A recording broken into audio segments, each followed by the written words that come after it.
Hello, IVitaPulse family. May you have an energetic day. It gives us special joy to see you here again. Today, I'm here to talk about something you won't believe when you hear it. I'm sure many of you will reevaluate your lives while watching this video and say, "Oh no, I definitely do at least one of these." Because the things we're going to talk about here today are actually very simple, and the reason is our 3 habits that we unknowingly harm our health in our daily lives. Now, I ask you, do you ever feel tired, irritable, or find it difficult to focus when you want to? Or do you feel like your energy is already depleted before the day has even begun? And the answer is very simple.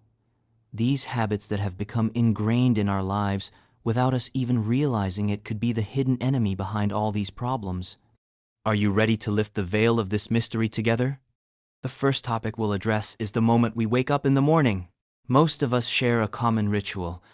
The first thing we do as soon as we open our eyes is reach for our phones. Some of us are checking notifications, some are opening their Instagram pages, and others are scrolling through the news. So, have you ever thought about how this habit we have will benefit us? To be honest, this seemingly innocent habit we have is like a bomb ready to poison our day. Because what our brain wants from us when we first wake up is calmness, a controlled and slow start. But before we've even fully opened our eyes, we're storing thousands of pieces of information, images, and stress in our brains.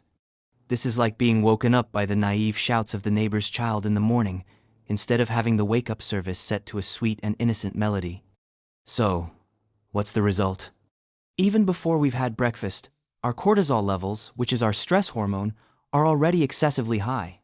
Also, the blue light from our phone screens suppresses the sleep hormone called melatonin in our brains. So, in short, we're starting the day with a lot of stress, eye strain, and a lack of motivation. Now imagine, starting your day with your phone is like putting your brain through a final exam before it's even had breakfast. What do you think the solution could be? Actually, it's quite simple. When you first open your eyes in the morning, put your phone away for 20 minutes. Take this time for yourself. Drink water, open the curtains, do a few stretching exercises, and put on some calming music you enjoy. Even charge your phone in a different place at night. Rest assured, even this small change will make a big difference in your life.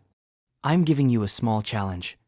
When you wake up tomorrow morning, try spending the first 20 minutes without your phone. Then share how you felt in the comments with us. Let's see who can really do this. Now we come to the second habit, coffee. Ah, the scent of coffee, our savior that keeps us awake in the office, our warm friend that touches our souls every morning. But wait a minute. Too much of a good thing is bad, isn't it? It's like that with coffee. Most of us find ourselves getting hooked on coffee without even realizing it. We drink 3, 4, or even 5 cups of coffee a day. So, do you know how drinking too much coffee affects our bodies? First of all, excessive caffeine can lead to heart palpitations, anxiety, and insomnia. It's as if our bodies are constantly on edge and our brains are constantly on high alert. In conclusion, coffee seems to give you energy in the short term, but it's actually constantly putting your brain in debt, and then you get the reward for this in the form of fatigue and restlessness. Are you ready to hear more? Caffeine doesn't leave the body that quickly either. It also doesn't lose its effect for about 6 to 8 hours.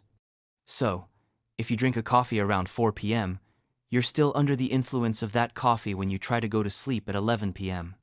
Imagine you want a peaceful and comfortable sleep, but your brain is still racing on the Formula One track. Moreover, the effect of this situation puts you in a cycle of insomnia.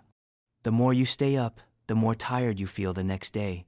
The more tired you feel, the more coffee you drink. And the more coffee you drink, the less you sleep. And you get caught in that unwanted vicious cycle. And I can almost hear you muttering, "So, should we quit coffee completely?" No, because coffee also has benefits when consumed in moderation. Our main topic is being able to adjust this measure. Limit yourself to 2 cups a day, and try not to drink coffee after 2 p.m. You can replace it with herbal teas, lemon water, or just plain water. In fact, Research has shown that the feeling of thirst is often mistaken for fatigue. Even a glass of water we drink instead of coffee provides us with the energy we need. So, before you drink coffee, be sure to ask yourself this question: do I really need caffeine, or is my body just thirsty? Let's share another surprising fact about coffee with you. People who drink coffee constantly no longer feel the energy they get from coffee over time, because the body develops a tolerance to caffeine. So, what coffee gives you isn't actually energy, but rather replacing the deficiency brought on by addiction. This doesn't make coffee a true friend, it turns it into a somewhat troublesome companion. So, what do you think? And let's move on to the third habit: incorrect posture and inactivity. Now, it's confession time. How many of you are sitting hunched over while watching this video right now? Yes, I see you. Many of us sit in the wrong position for hours in front of a computer with our phones in hand. Our heads are bowed, shoulders are slumped, and there's no lumbar support. And then we ask, why does my back hurt? Why is my neck stiff? Why do I feel tired all the time? Don't look far for the answer, because our bodies are absolutely not designed for this sitting position. The human body exists to move. But unfortunately, in the modern age, we spend most of our time sitting. The consequences of this are not good at all. Sitting incorrectly for long periods can lead to spinal curvatures, neck flattening, and even herniated discs, which can be a major problem. Circulation slows down, muscles weaken, and joints lose flexibility. Research shows that prolonged inactivity can be as harmful as smoking. In conclusion, inactivity is like an invisible but silent killer. So, what can we do? First, get up and move around briefly every 30 minutes. You don't necessarily have to go to the gym to exercise. Even simple, ordinary stretching exercises can be enough to relax your spine. Gently turn your neck from side to side, open your shoulders back, and slightly stretch your waist. Also, be sure to sit up straight. You can provide back support by placing a small pillow behind you.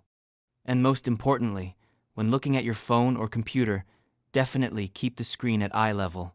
Don't try to look down with your head tilted forward. Small changes make a big difference.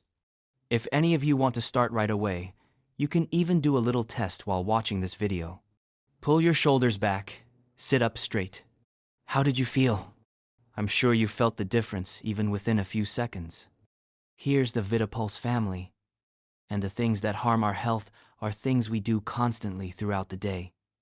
Looking at our phones first thing when we open our eyes in the morning, consuming too much coffee, and sitting incorrectly. They all seem like very simple things, but their effects are much greater than you might think. So, which do you do more often? Maybe you can't wake up in the morning without your phone.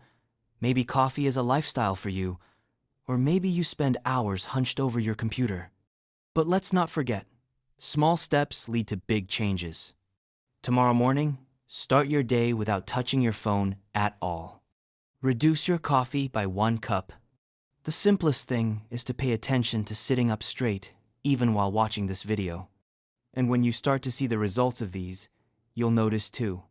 You'll become more energetic, healthier, and happier, because the quality of our lives is actually the sum of our small habits. If you found this video helpful, don't forget to like it and subscribe to join the IVitaPulse family. Share with me in the comments which habit you do the most and which one you're considering changing. See you in the next video. Take care and stay healthy.